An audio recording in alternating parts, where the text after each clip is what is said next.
afternoon, HyddenWell farmers. It's good to see everybody that's out there.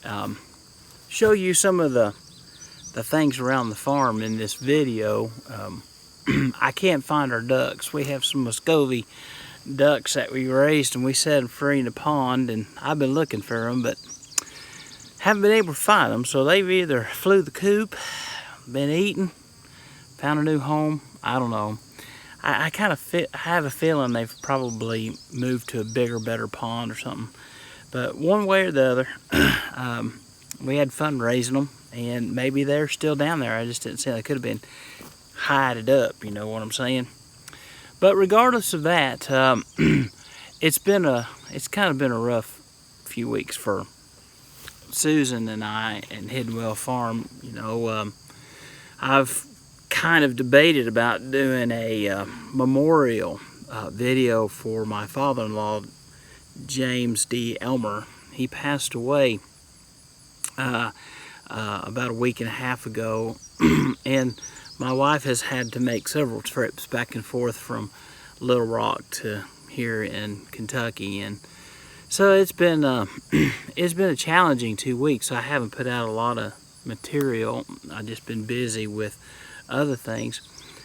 But the reason that I've not done a memorial is because of the fashion of this COVID world that we're living in.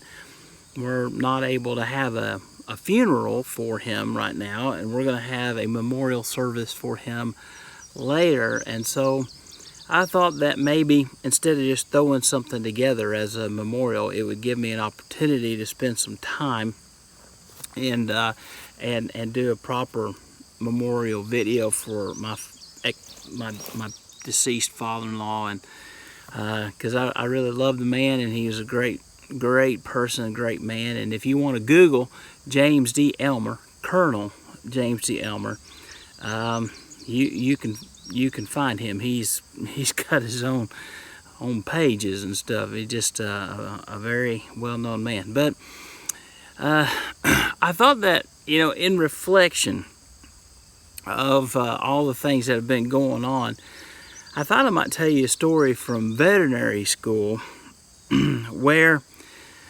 I don't know, I've always been a go-getter. I may not have been the best student in the world, but I've always been a go-getter. I'm not afraid of work. I just haven't been, and you know, I'll get her done if I can.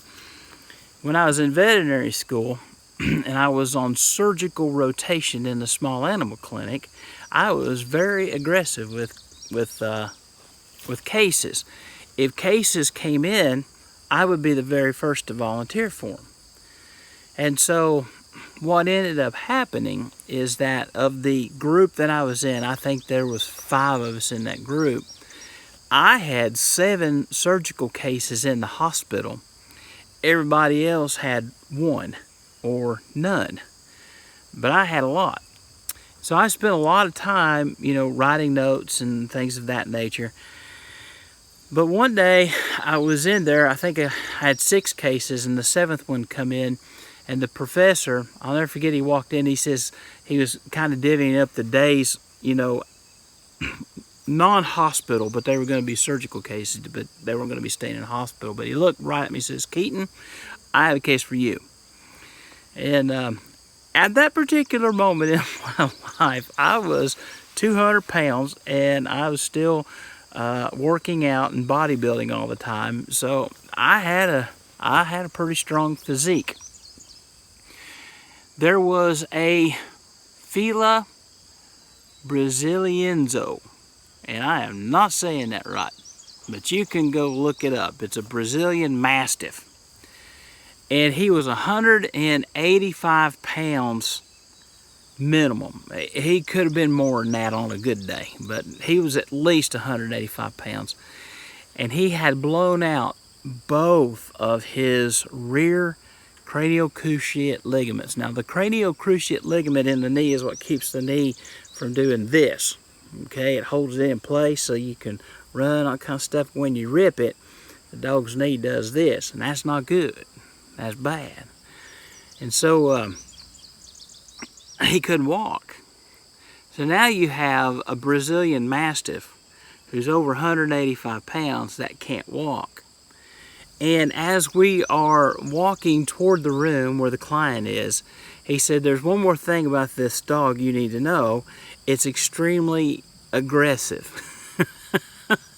That's just what I wanted to hear, you know. And I took a moment and stopped, and he turned around and looked at me and smiled. He says, "You all right?" I said, "Oh my gosh, man, he's aggressive. He's 185 pounds plus of just pure muscle." And he said, "We'll muzzle him. He'll be all right. We can handle him." Of course, you know, we were the grunts in clinical rotations. You know, the professors would do the work, you know, as far as the surgery, but as far as all the aftercare and the getting up and down and the moving and stuff, yeah, that was all me, you know. Even the veterinary technicians who were hired by Auburn, they didn't do stuff like that. Students did all that stuff, you know. We went into that room and that dog let out a bark they heard in China. I mean, when that dog barked, there was Chinamen that was looking around going, "Was that an earthquake?" They were putting their hands over their head, thinking buildings were going to fall on him. There was people in India looking up. "Oh my gosh, it's the trumpets of the Lord. Time has come to now." This dog, and I mean, he went to town just as soon as we walked in that room. I mean, he was crazy. The lady had already put one of them wire mesh muzzles on him and stuff, and of course she loved this dog. Oh my gosh, she loved this dog. I still have the card that she wrote me after everything was over.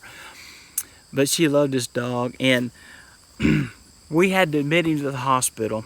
I went ahead and took him back while she was doing her paperwork and all that kind of stuff. And of course, at Auburn, you have to do a pre-surgical workup, period. You've got to do EKGs, you got to do blood work, you've got to do chest x-rays. I mean, all of these things are just standard in a referral situation. So, you know, here I am, you know, I can't get anybody to help me, and I'm having to do blood and all that kind of stuff. I got a little frustrated too because I couldn't get anybody to help me.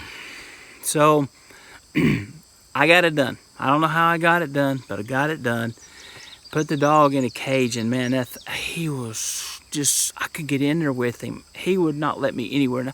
I mean, and of course, I was just sweating every time I get around him because he made me so nervous because he was so aggressive. And, but there was just something about him. I don't know. I really didn't think he was aggressive just to be aggressive. I think he was aggressive because he was scared and he was hurting. And everything he'd ever known been taken away from him. And that thought just hung in my brain like a ripe apple ready to fall. And so I picked it. I picked that thought and that apple, and I went home and I said, you know what? May give him diarrhea or colic, but I got an idea.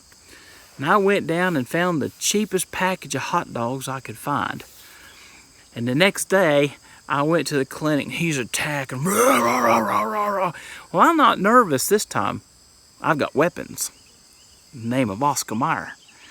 And I pulled out one of them packages of wieners. And just as soon as I pulled one of them packages out, that dog, I mean, he stopped in mid-bark and gave me this look. And I slowly opened that package up. Oh my gosh, man, every dog in that clinic shut up. They're like, and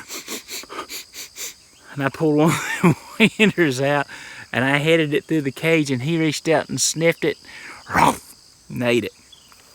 And I was like, well, that went pretty good. He gave me a couple more snarls and stuff. I pulled out another hot dog. I said, you gotta stop that stuff now. And I gave him a hot dog. He backed up a little bit and he looked at me. I opened up the cage up.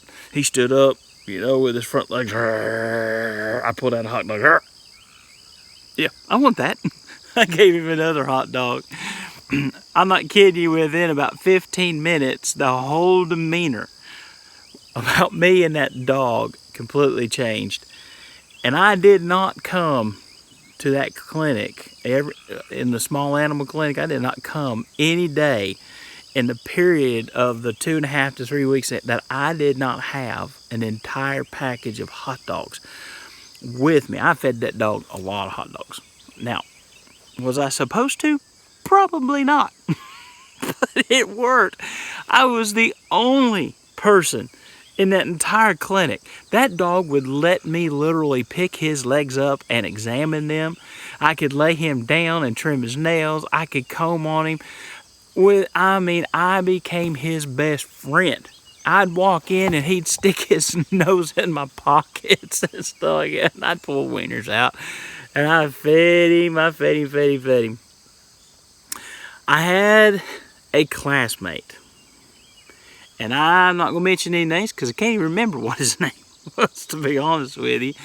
But I had a classmate that always came behind me and would open up my medical records, and he would read all of the medical notes that I'd made, and he would correct my spelling. He would correct my grammar.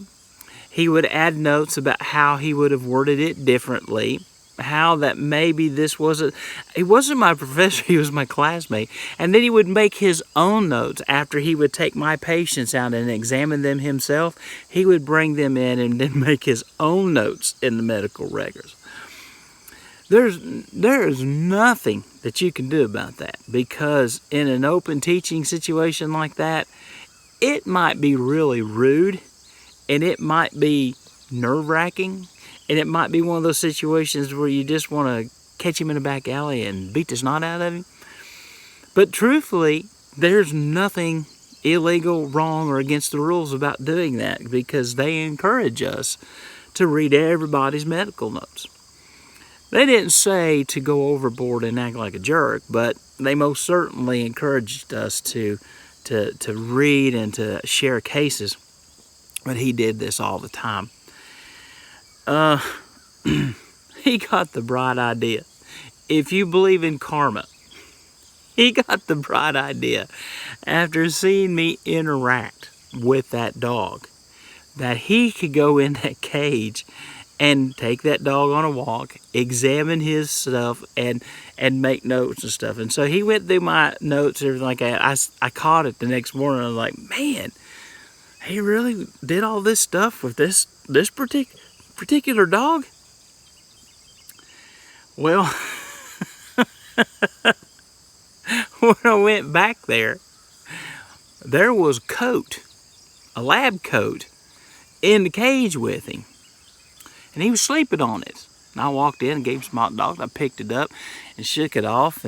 And sure enough, there's a little name tag on that coat, and it was his name. So I just kind of like, I wonder. And I took it out and I hung it up. He come in and he says, I don't know how you handle that dog. He was fine and dandy till I opened that cage, and then I went in there with him. He come alive. And he attacked me. And I mean, I had to take he had me by the coat and was ripping me down on the ground. I just took my coat off and throwed it over his head and then jumped out of the cage. And he wouldn't give him my coat back. So, yeah, there is such a thing as karma. Anyway, there was a part of me that loved that dog at that particular point more than I'd ever loved him before in my life. But he did great. He made a full recovery from his bilateral cranial cruciate ligament repair surgery. And the lady was really nice to me. And this is the only time this ever happened in veterinary school. And but when she gave me the card, she also put a $100 bill in there. And for a poor college student who was not making any income, having $100 in 1995 given to you in a card like that was like hitting the daggum lottery, man. That was awesome. And one of these days I'm going to dig that card up and see if I can't remember the dog's name and her name too. But that was really special, and I'm sure that he's gone. You know, he was probably 6 or 7 when he came in the hospital at that time, and unfortunately they don't live to be 40. But anyway, I thought you might enjoy a little veterinary story. HyddenWell Farms is absolutely beautiful. We finally got some rain. It cooled everything off, and the grass has exploded since we got some rain. I think it's doubled in size this week, and it's greened up. And we've been fighting some foot sore in the sheep, and we dipped all their feet and gave them shots this week, and they're all looking great today. I can't believe the difference, because we was really struggling just trying to treat it topically. But anyway, all's good, and God bless, and I hope y'all have a safe and wonderful week, okay? See you later.